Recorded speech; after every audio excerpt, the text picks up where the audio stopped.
আজ আমরা শতকরা চ্যাপ্টারের 60 দাগ থেকে শুরু করব। একটি সংখ্যার 78% ও 59%-এর মধ্যে পার্থক্য 323, ওই সংখ্যার 62% কত? তাহলে ধরি সংখ্যাটি হচ্ছে এক্স, ঠিক আছে? তাহলে এক্স এর 78% আর এক্স এর 59%, এদের পার্থক্য কত বলছে? 323। একদম সহজ। তাহলে কত হয় বিয়োগ করলে? লসাগু হবে আমাদের 100, ওপরে 78x থেকে 59x বাদ যাবে, তাহলে 18 তো 9 বাদ দিলে 9, হাতে 1, 6, 1, 19x, আর ওদিকে 323, 19 দিয়ে কাটবো, 19 অক্ষে 19, কত থাকে? 11 আর 13, 133, 19 133, তাই তো? That is x equal to 17 into 100, 1700। সংখ্যা হচ্ছে 1700। এবার এই সংখ্যার কত বলছে? 62%। এত কত হবে? এটা কেটে যাবে, 17 2 34, 4, হাতে 3, 6 102, আর 3 105, 1054। এবার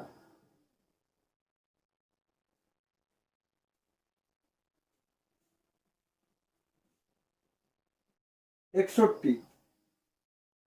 কলকাতা থেকে বর্ধমানের বাস ও ট্রেন ভাড়ার অনুপাত 3:4। ট্রেন ভাড়া 20% বৃদ্ধি ও বাস ভাড়া 10% বৃদ্ধি পেলে এখন বাস ও ট্রেনের ভাড়ার অনুপাত কত? তাহলে দেখো, আগে ট্রেন ভাড়ার অনুপাত কত ছিল? 3:4, তাই তো? এবার ট্রেন ভাড়া কত পেলে বাস, এটা বাস ইস্টু ট্রেন, এটা বাস ইস্টু ট্রেন, খেয়াল রাখতে হবে কিন্তু। বাস ইস্টু ট্রেন বলেছিল আমাদের 3:4, আর এখন ট্রেন ভাড়া অর্থাৎ এইটা, এটা কত বেড়েছে? এখন কি চাইছে? বাস আর ট্রেন ভাড়ার অনুপাত। তাহলে বাস হচ্ছে এটা, বাস কত বেড়েছে?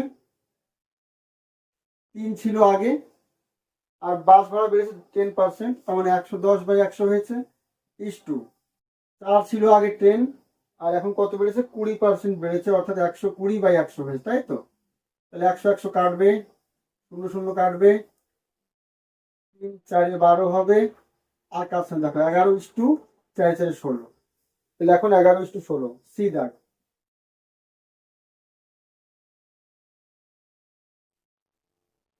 বাষট্টি। একটি সংখ্যা প্রথমে 10% বৃদ্ধি পেয়ে পরে 10% কমে গেল, এক্ষেত্রে সংখ্যাটি কি হবে? তাহলে ওই যে বলেছিলাম আমরা, কোনো সংখ্যা যদি x% বৃদ্ধি পায় আর y% হ্রাস পায়, তাহলে কিন্তু টোটালি কত হয়? x minus Y minus xy/100, এত পার্সেন্ট। যদি নেগেটিভ বার হয় তাহলে হ্রাস পেয়েছে, আর যদি পজিটিভ বার হয় তাহলে বৃদ্ধি পেয়েছে। তাহলে দেখা যাক এখানে কি হচ্ছে। 10% বৃদ্ধি, পরে 10% কমে গেল, তাই তো? তার 10 -10 -10 ইন্টু 10/100, ঠিক আছে? এক্স এর মান 10, ওয়াই এর মান 10, এত পার্সেন্ট। 10 10 কেটে যাচ্ছে, আর ওদিকে কেটে যাচ্ছে, 1 -1%, তার মানে দেয়ারফর 1% হ্রাস হবে, ঠিক আছে? 1% কমে যাবে, অর্থাৎ বি দাগ।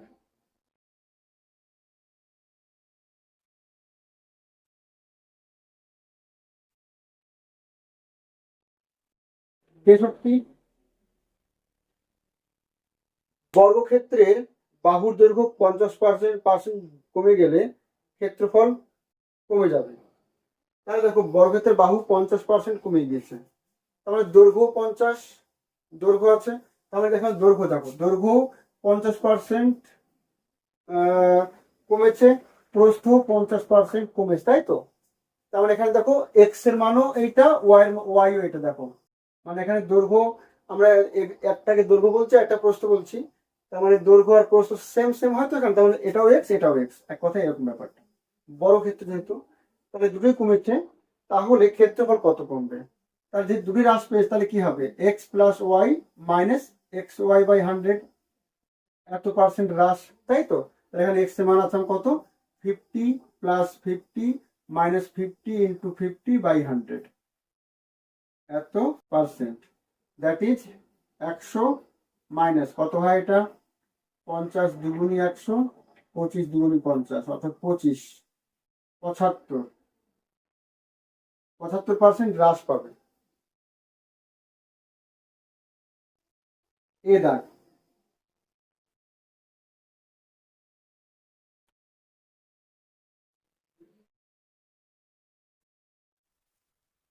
চৌষট্টি কি বলছে,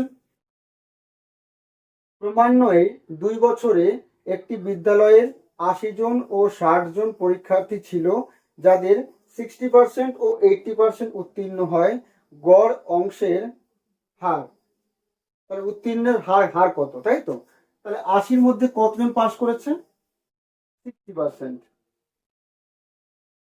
অর্থাৎ 648 জন।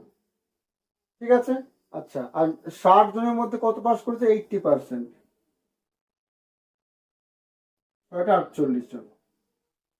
ঠিক আছে, তাহলে উত্তীর্ণের হার কত, টোটাল পাস করলো কত, 48 প্লাস 48, আর টোটাল পরীক্ষা দিয়েছে কত, 80 প্লাস 60, তাহলে এতর মধ্যে এত পরীক্ষা দিয়েছে, পাস করেছেন, পার্সেন্টেজ করলে 100% দিয়ে গুণ করবো, অর্থাৎ 48 48 96, আর এদিকে 80 আর 60 140 ইন্টু 100%, একটা শূন্য কাটবে,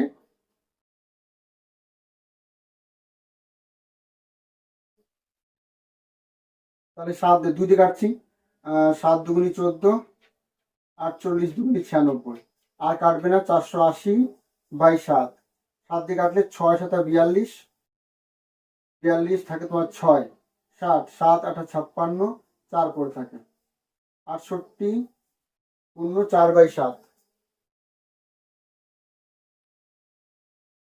64, 68 পূর্ণ 4 বাই 7%, ওই বি দাম।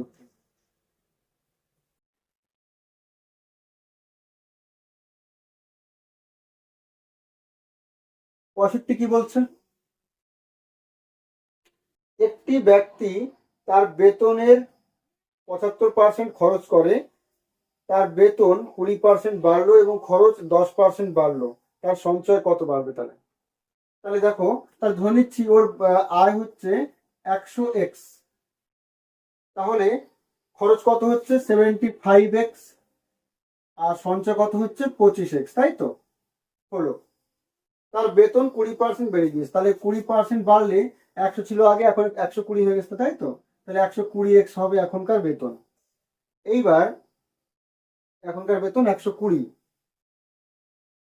খরচ 10% বেড়ে গিয়েছে, তাহলে খরচ খরচ 10%, আগে যা খরচ ছিল এখন তার থেকে 10% বেড়েছে, অর্থাৎ 75x ইন্টু 110/100 হয়েছে, অর্থাৎ 0 0 কাটবে, আর এদিকে 5 দিয়ে কাটলে 5 দুগুণী 10, 5 15 75, কত আসছে এটা, 15 15 5, হাতে 1, 15 15 1 16, এত। এখনকার খরচ হয়েছে এত, তাহলে সঞ্চয় কত হবে এখনকার, তাহলে 120 থেকে এটা বাদ যাবে, 165x/2, ঠিক আছে, এত এত সঞ্চয় হবে এখনকার, কারণ এখনকার ওর আয় তো 120, 120 থেকে এই ব্যয়টা বাদ দিয়ে সঞ্চয় পড়ে থাকবে, তাহলে 120 240 মাইনাস 165x/2, তাহলে কত আসছে, 10 থেকে 5 বদলে 5, হাতে 1 7, 14 সাথে 7, এত বাই 2, তাহলে এটা হচ্ছে এখনকার সঞ্চয়। তাই সঞ্চয় কিন্তু কি বলবো এখানে, 65, সঞ্চয় বাড়লো, সঞ্চয় কিন্তু বাড়বে, এটা কিন্তু 75 বা x/2 হয়েছে, আর আগে ছিল 25x, তাহলে কত বাড়লো, অর্থাৎ 75x/2 মাইনাস 25x বাই কতর মধ্যে বাড়লো, আগে আছে তাই, কিন্তু 100%, ঠিক আছে?